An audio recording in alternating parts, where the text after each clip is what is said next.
This is for our dinner tonight, December 31. Ito.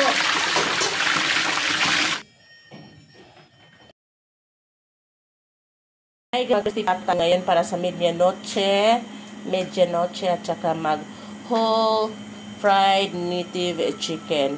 So nagpa-boil na ako dito ng tubig. Lagay natin ang whole garlic head, dahon ng laurel, asin, paminta, at saka bitsin. Pero yung asin, dagdagan ko pa guys.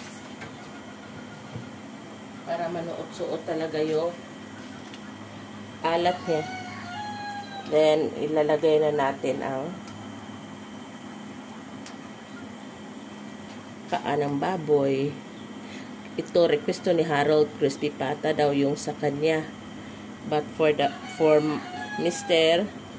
Ito naman yung sa kanya. Chicken native. Himala na bumili siya ng kinatay na. Ayan. Sana maluto yan together. Ay, Diyos ko. Nagtuwad na. Okay, let's close. Kasi ito yung naging itsura ng ating pinakuloang crispy pata, for crispy pata at saka lechong manok. Lechon ba niya? Fried chicken dahil. Whole fried chicken. So, kailangan natin palambutin yan ng maigi. Buti na lang na shrink yung guys, hala nabali ang paa. Na shrink yung ating karne. Ano ba to? Nabali ang chicken.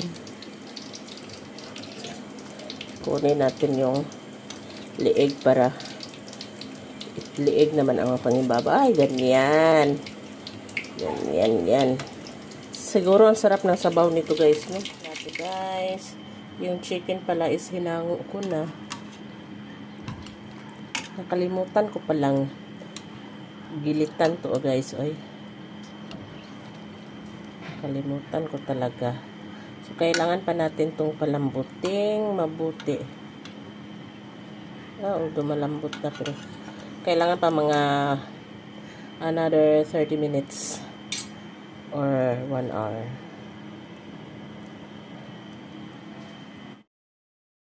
Guys, ito yung ipa-fry ko chicken at saka paanong mga baboy. Crispy patata fried chicken.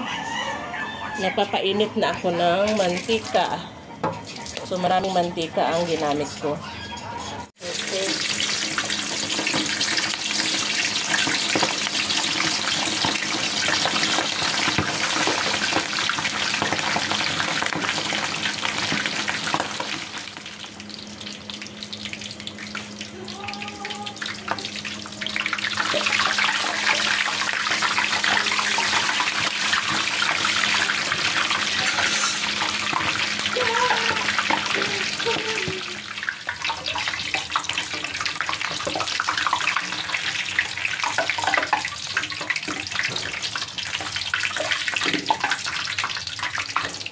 Itong guys, chicken, ulamin namin to ngayon.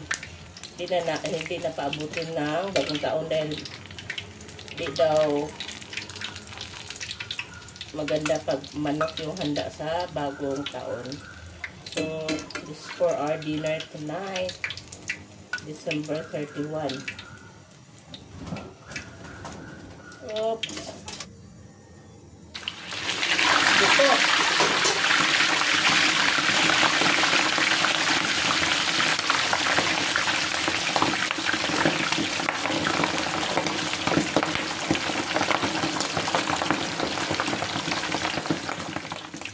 Pero kay hapit na mukaon ka man.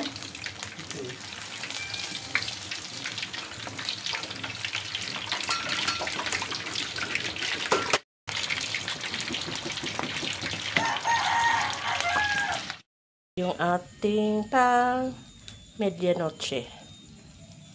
Fried chicken at saka crispy pata. ka. Bongbong at bongbong ang